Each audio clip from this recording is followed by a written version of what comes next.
Hello everyone, welcome to YouTube channel of Genius Public Inter College. Yes, you have asked me question number 1 of exercise 4.2. देखते हैं exercise 4.2 का question number 1 देखो. In that question, which one of the following option is true and why? You are given with the linear equation y is equals to 3x plus 5. ऐसा कुछ equation दिया हुआ है and few options are given. You have to check which one is correct. First option is it has a unique solution.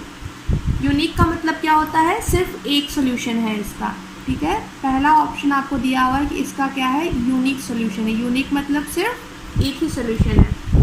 तो first of all could you tell me linear equation से two variables के कितने solutions होते हैं? Linear equation 12 infinitely many होते हैं. तो क्या इसमें यूनिक सोल्यूशन होगा? नहीं होगा, इसके एक सोल्यूशन नहीं होगा. नेक्स्ट ऑप्शन में दिया हुआ है ओनली टू सोल्यूशंस. तो क्या इसमें सिर्फ दो ही सोल्यूशंस होंगे? नहीं. Last one is infinitely many solutions. इसमें यस इन्फिनाइट सोल्यूशंस होंगे. So third one is correct. क्योंकि क्वेश्चन नंबर 2 तो हमने कल भी पढ़ा हुआ था. यस, क्वेश्चन नंबर 2 क्या है आपका? You have to find the four solution. First bit है 2x plus y is equals to 7. आपको इनके 4 सोल्यूशंस निकालने हैं. So we have to assume the value of one variable and find the corresponding value of another variable.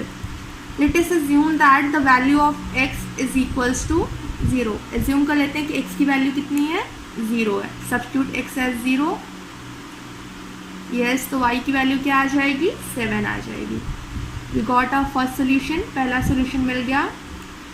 x coordinate जब 0 है तो y कितना है? 7 है. नेक्स्ट देखते हैं. If x is equals to 1. ज़रूरी नहीं आप हर बार x ही एज्यूम करो, y भी एज्यूम कर सकते हो. अगर x आपका क्या है? 1 के इक्वल है तो यहाँ पर x1 सब्स्टिट्यूट कर देते हैं. यस, तो y की वैल्यू क्या हो जाएगी? 5. Very good. Value of y is 5. We got another solution that is 0,5. If the value of x is 2. अगर x की वैल्यू क्या है? 2 है तो क्या हो जाएगा ये?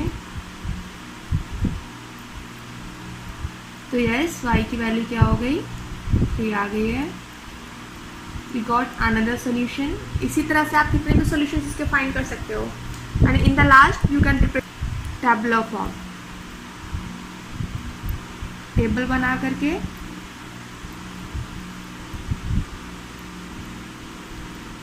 x and y, when the value of x you substituted as 0, the corresponding value of y is 7. जब x यहाँ पर 0 जब x यहाँ पर 1 सब्स्टिट्यूट किया, ये 1 है. यहाँ पर ये 2 है. x1 सब्स्टिट्यूट किया तो y की वैल्यू कितनी आ गई? 5. x को 2 सब्स्टिट्यूट किया तो y की वैल्यू कितनी आ गई है? 3. सेम वे आप कितने भी सोल्यूशंस इसके फाइंड कर सकते हो. Look at the question number 4 of exercise 4.3. 4.3 का क्वेश्चन नंबर 4 देखो. आपको यहाँ से इक्वेशन बनानी है. इक्वेशन बन गई तो ग्राफ तो बन ही जाएगा. Question says that the taxi fare in a city is as follow. किसी सिटी का आपको टैक्सी फेयर दे रखा है. For the first kilometre the fare is ₹8. अगर आप एक टैक्सी में 1 किलोमीटर ट्रैवल करते हो तो आपको जो फेयर देना पड़ता है, कितना देना पड़ता है? ₹8 देना पड़ता है. This is for the first kilometre. अगर आप 1 किलोमीटर ट्रैवल कर रहे हो तो आपको ₹8 पे करने हैं. फॉर द सबसीक्वेंट डिस्टेंस, उसके आगे आप जितना भी डिस्टेंस ट्रैवल करोगे, इट इज़ ₹5 पर किलोमीटर. इसके बाद आप चाहे जितना डिस्टेंस कवर करो, आपको हर 1 किलोमीटर के हिसाब से कितना देना है? ₹5 देना है. अगर अभी आप कैब वगैरह बुकिंग करो तो उसमें ये बहुत चीज़ ये देखने को मिलता है कि उसमें ऐसा लिखा रहता है कि फर्स्ट किलोमीटर ₹50 चार्ज करेंगे एंड बाकी रिमेनिंग जो भी आप डिस्टेंस ट्रैवल करोगे उसका ₹10 पर किलोमीटर के हिसाब से चार्ज करेंगे. ये क्या है, कोरोना की वजह से ऐसा कोरोना के चार्ज ले रहे हैं जो ड्राइवर ट्रैवल कर रहा है।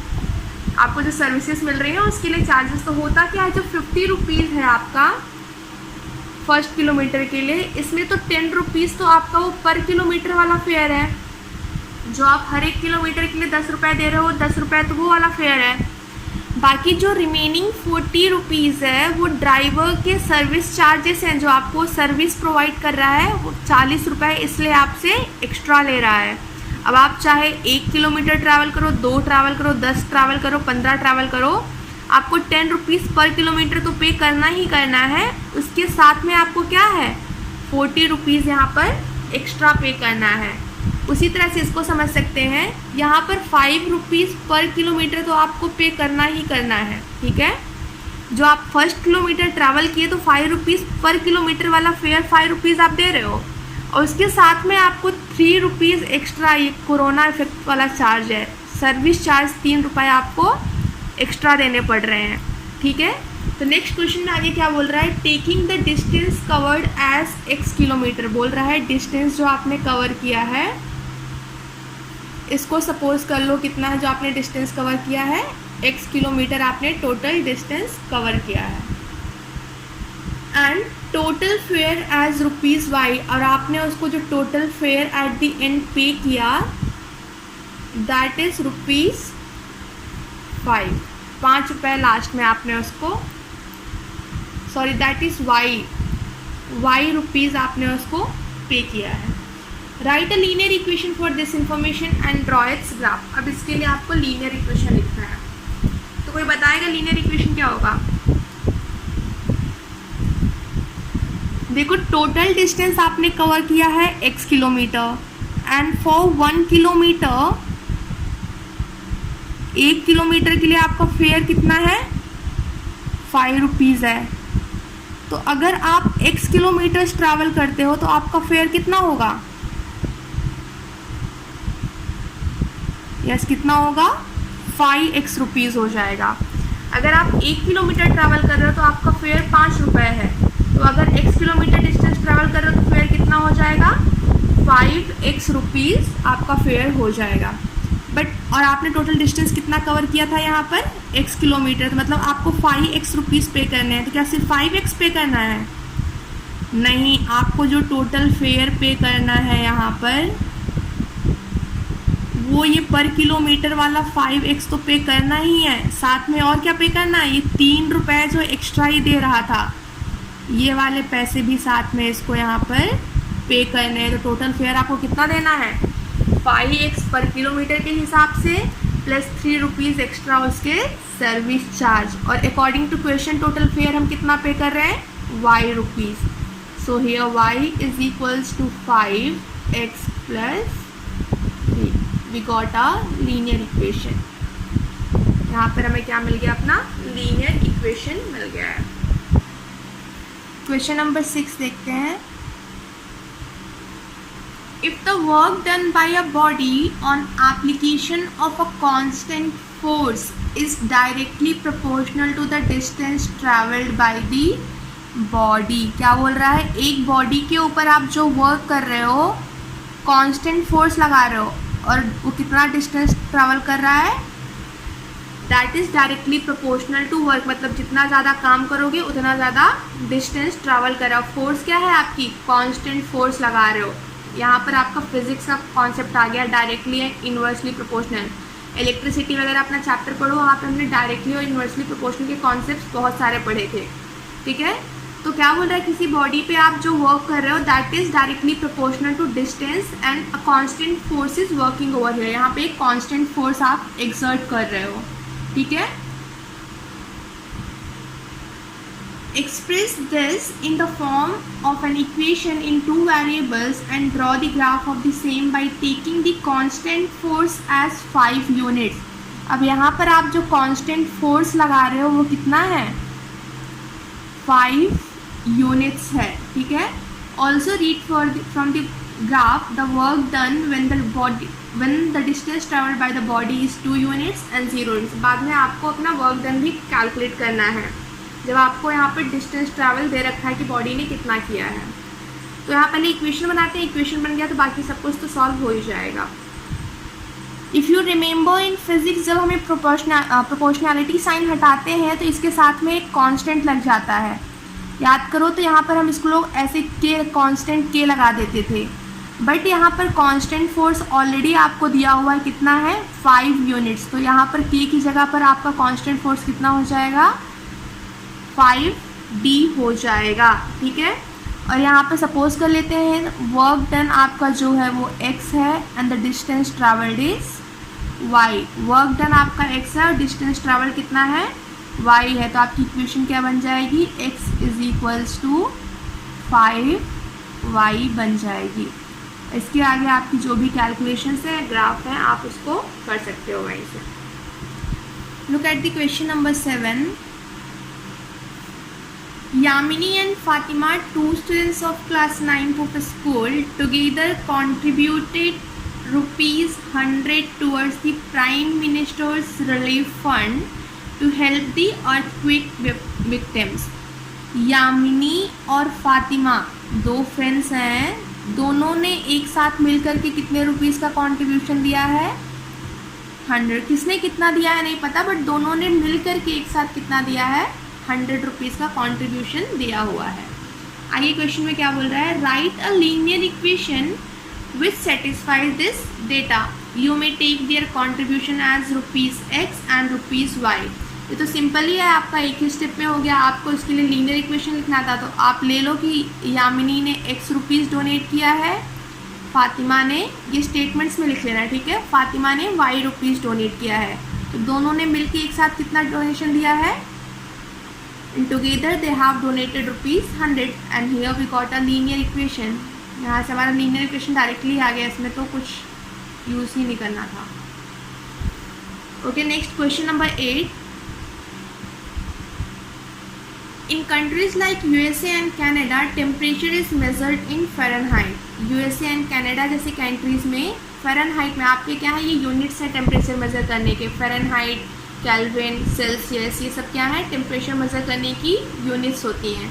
तो USA एंड कनाडा जैसी कंट्रीज़ में क्या है, temperature is measured in terms of Fahrenheit, whereas in countries like India it is measured in Celsius. अपने यहाँ देखो जो टेम्परेचर वेदर क्लाइमेट कंडीशंस में जब टेम्परेचर देखते हो तो सेल्सियस में शो करता है वो। Here is a linear equation that converts Fahrenheit to Celsius। ये आपने 7th स्टैंडर्ड में पढ़ा हुआ है शायद, आई थिंक 7th की बुक में है ये। फ़ारेनहाइट से सेल्सियस में कन्वर्ट करने के लिए, केल्विन में कन्वर्ट करने के लिए, और आपके 9th की बुक में भी ये फॉर्मूला आप ढूंढोगे तो मिल जाएगा इक्वेशन। अरे डिराइव होकर के इक्वेशन आती, कहीं हवा से उड़ते उड़ते नहीं आ गई है, ठीक है। तो अगर फ़ारेनहाइट से सेल्सियस या केल्विन में कन्वर्ट करना है तो आपके पास डायरेक्ट ऐसी इक्वेशन होती है, कन्वर्ट कर सकते हो। तो यहाँ पर आपको ऑलरेडी दिया हुआ है, तो देखते हैं क्वेश्चन क्या पूछ रहा है। Draw the graph of the linear equation above using Celsius for x axis and Fahrenheit for y axis. इसका ग्राफ बनाना है और सेल्सियस को एक्सिस पे डोनेट करना है, फ़ारेनहाइट को y पे। तो फ़ारेनहाइट को y से रिप्रेजेंट कर देते हैं, सेल्सियस को x से रिप्रेजेंट कर देते हैं। This will be a equation. इसका ग्राफ बनाने के लिए क्या करोगे, सेम वही फॉर्मूला, एक सॉल्यूशंस पहले इनके निकालोगे, एक की वैल्यू एज्यूम करोगे। सपोज करो मैंने x 0 एज्यूम कर लिया, ये क्या हो जाएगा, ये पूरी टर्म 0 हो गई प्लस 32। तो y की वैल्यू क्या आ गई यहाँ पे 32। तो आपका सॉल्यूशन क्या आ गया 0,32, पहला कोऑर्डिनेट आपको मिल गया। इसी तरह से आप क्या कर सकते हो, बाकी भी सॉल्यूशंस के 1-2 और सॉल्यूशंस फाइंड करके इसको ग्राफ पर प्लॉट कर सकते हो।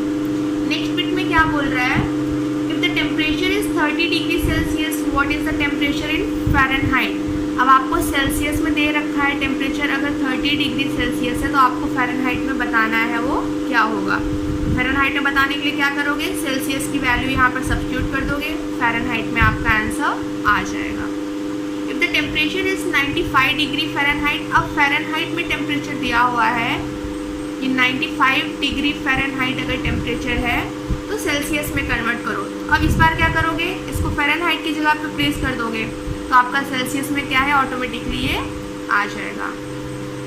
नेक्स्ट 4th बिट में क्या बोला, if the temperature is 0 degree Celsius what is the temperature in Fahrenheit. Same अगर 0 डिग्री सेल्सियस टेम्परेचर है तो फ़ारेनहाइट में क्या होगा, अभी हमने निकाला कितना आएगा 32 डिग्री फ़ारेनहाइट आ जाएगा।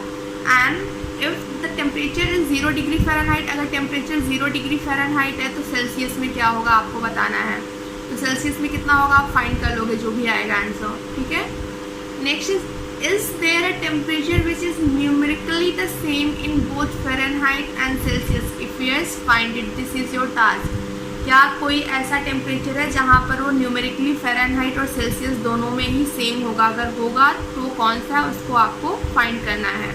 तो ये सेम कैसे होगा, अपना माइंड यूज़ करो कि कैसे सेम कर सकते हो यहाँ पर, और बताओ कि क्या आएगा, वो सेम होगा तो क्या होगा वो।